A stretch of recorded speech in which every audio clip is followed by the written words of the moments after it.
السلام عليكم. النهاردة هنعمل فطائر من أسهل الفطائر اللي ممكن تاكلوها في فطار أو عشاء. حاجة كده سهلة، عجينة قطنية جدا جدا جدا.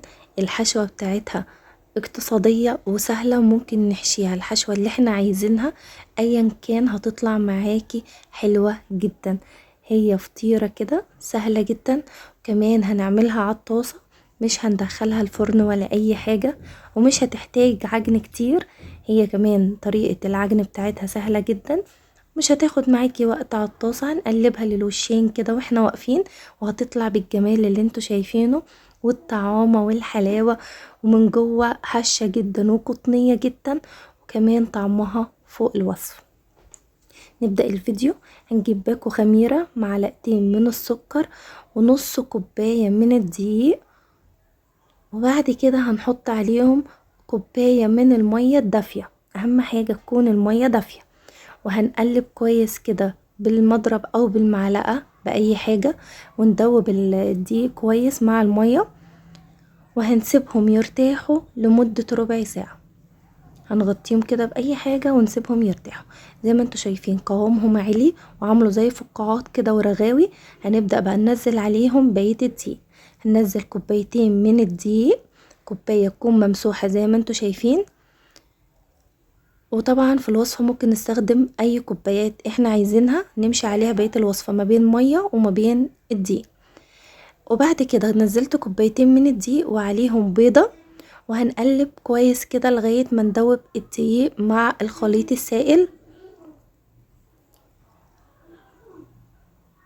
وبعد كده في كوباية دقيق الأخيرة بس هنضيفها في الآخر لما نيجي نلم العجينة.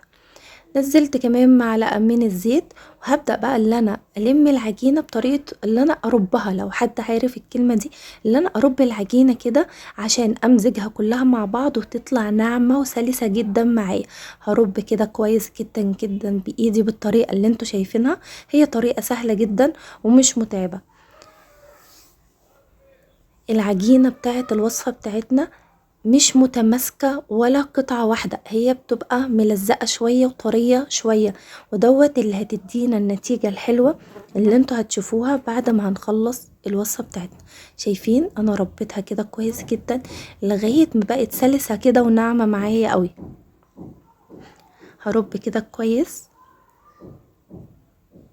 اهو، شايفين ازاي. هنزل بقى بكوباية الدقيق الاخيرة، وهحاول ان انا الم العجينة كلها من جميع الجوانب اللي في البولة، هلم كله مع بعضه ولغاية ما يتلموا كده مع بعض. انا مش هعجن، انا هلمهم مع بعض.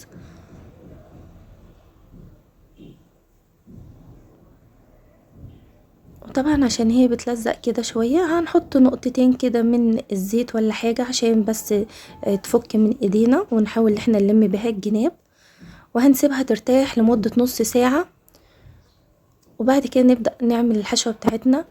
3 من الفلفل، 2 طماطم، شوية من الزيتون المخلي هنقطعهم، وعليهم شوية من الجبنة الرومي، وهنحطهم ونخلطهم مع بعض. الحشوة نقدر نتحكم فيها براحتنا، يعني ممكن نشيل جبنة رومي، ممكن مش حابب فلفل نشيل فلفل، ممكن نضيف لحمة مفرومة، ممكن نحط جبنة فيتا، جبنة سايحة. واختيارك الحشوة دي براحتك، ممكن من غير اي حشوة خالص. شايفين ما شاء الله العجينة كده خمرت وبقت حلوة جدا معانا. هي اكيد طبعا بتلزق، ودوت اللي احنا عايزينه، احنا عايزينها عجينة بتلزق. نقطة كده زيت في الطاسة، وهنحط كمان اي كوباية عندي ولا اي طبق صغير نحط فيه نص معلقة سمنة، وعليهم معلقة من الزيت، وهندوبهم عشان احنا هنحطهم في ايدينا واحنا بنبدأ نفرد العجينة بتاعتنا. انا حاطه دي سمنه بلدي، بتدي طعم حلو قوي وريحه حلوه قوي. طبعا ممكن نستغنى عنها تماما وما نحطش ولا سمنه بلدي، نحط زيت فقط او ايه، او اي ماده دهنيه او زبده. اخدت بقى قطعة من العجينة بتاعتي وهحشيها. انا بقى ممكن اقدر اتحكم في القطعة بتاعتي حجمها قد ايه.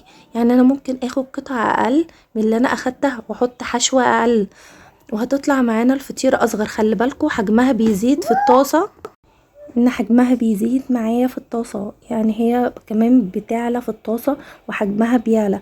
فلو حابين عندك اطفال تعملوها بحجم صغير هتديكوا كميات كبيرة، حابين بنفس الحجم اللي انا عاملاه تمام، حجم اكبر وتبقى فطيرة اكبر، ده باختياركم. الحشوة وحجم الفطيرة باختياركم. تمام. بصوا هي ما خدتش معايا ممكن اقل من 5 دقايق تقليب على الوشين واستوت. وهنعمل كمان واحدة تانية زي ما انتوا شايفين. هي العجينة لزجة شوية، معلش على منظر ايدي كله عجين، بس انا بعمل بقى ورا بعض. بس اهم حاجة في ايدينا نحط مادة دهنية عشان العجين ما يلزقش في ايدينا ومش هنعرف نتحكم فيه. خلاص كده انا خلصتهم. ال3 كوبايات 3 كوبايات ونص دي عملولي ال5 فطاير الكبار دول. ممكن نزود بقى ونضاعف الكمية، الوصفة اللي انا قلتها لكم نضاعفها. والله من احلى الفطائر اللي انا دقتها، كمان لو عملتوها في العشاء كده سخنة وطعمها لذيذ وطعمها حلو جدا، وتستاهل بجد التجربة. لو انتوا متعرفونيش انا مي عبيد ودي قناتي، وهيشرفني جدا لو انتوا اشتركتوا فيها وعملتولي لايك عشان يوصلكوا كل وصفة جديدة انا هعملها.